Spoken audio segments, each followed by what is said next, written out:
This is a video to just explain the differences between the double fold bias binder and the knit woven double fold bias binder.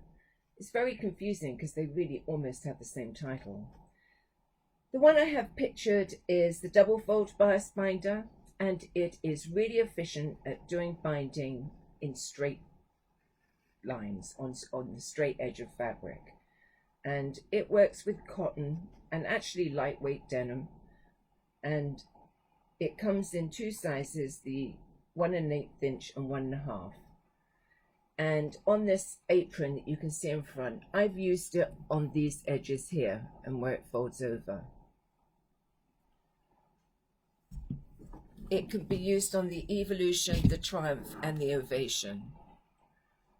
And on this little purse, I've used it to bind the vinyl pocket and also do the ties.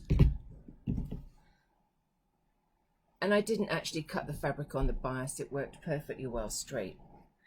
So it is a great foot, but it's not as great as the knit woven double fold bias binder. The knit woven double fold bias binder, which I have pictured here, has this sort of spaghetti ending to it. And it's a much more efficient attachment.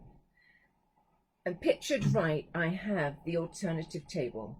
So if you have an ovation, you have to purchase the alternative table to get these extra screw holes to attach this attachment to. It doesn't go on the initial two that came with your machine.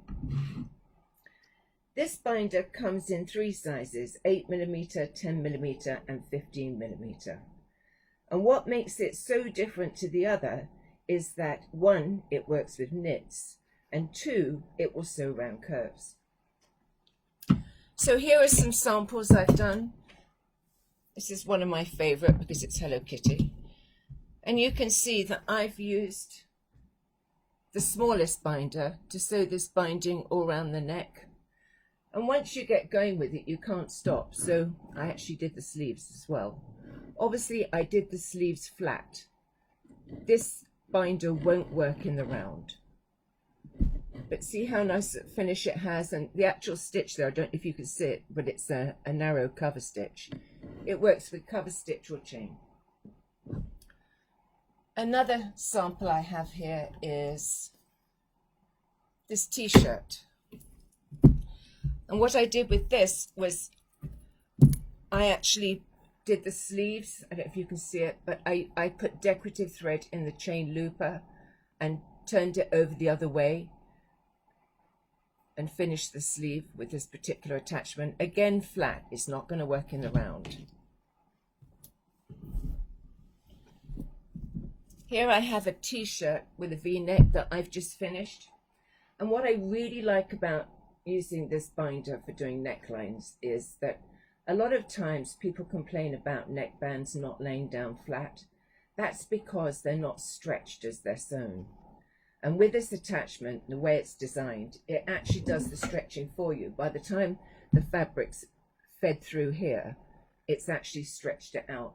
So you always get a nice flat neckline. The downside to it is that you don't know how much fabric you need when you start sewing. You can't just pin it into 4 sections and sew it. It has to be sewn flat. So you have to leave a shoulder seam open. And I'll show you my join. This is where you're going to join it. Can you see the seam there? The seam, this shoulder was left open. I sewed the binding on, and then after the binding was on, I sewed the shoulder up.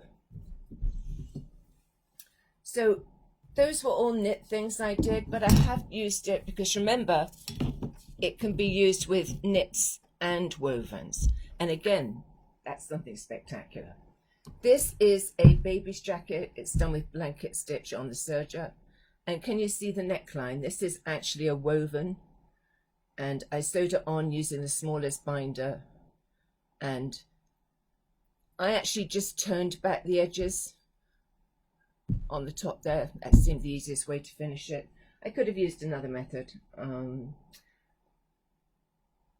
But the knit, it will work with wovens, and that's another thing to its credit. Well, what I wanted to say was I did cut the band on the bias. So my answer to quilts 9 times out of 10 is just to use a wave stitch and a heavy decorative thread to bind them. But I recently did a quilt.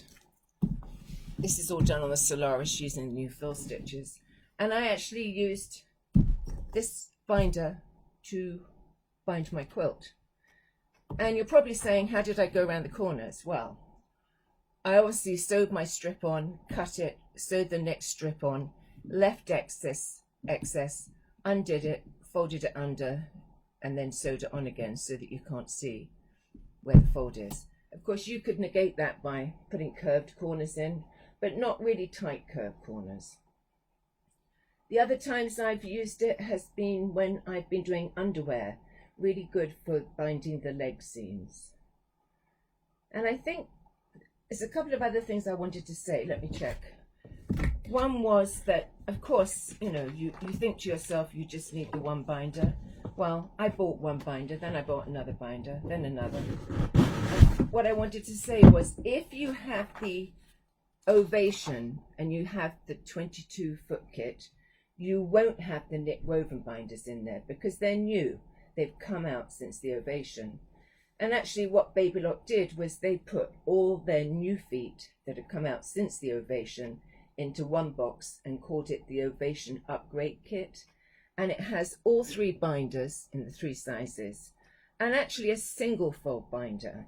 And people often ask me when you would use that. Well, you might use that if you were using a wool binding on a jacket and you wanted it slightly thinner.